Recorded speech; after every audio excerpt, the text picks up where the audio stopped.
Alvin, so as promised sir, i-explain ko sa iyo para sa planting na design nyo at pwede siya mag-intercrop. So ganito po sir, gagamitin po natin ang planting distance na 10 meters by 8 meters. So ganito po sir, halimbawa yung first row nyo, i-VR ito dito, yan.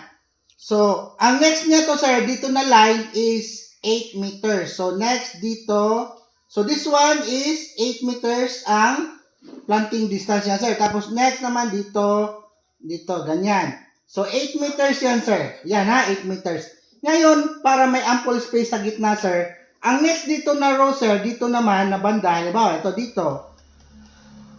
Dito naman, that will be 10 meters. Yan sir, 10 meters. So dito, that will be 10 meters.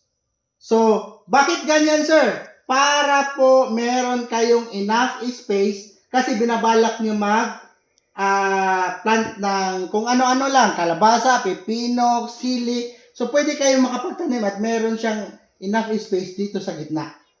Okay?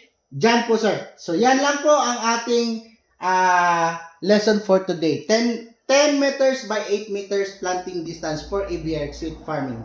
Bye-bye!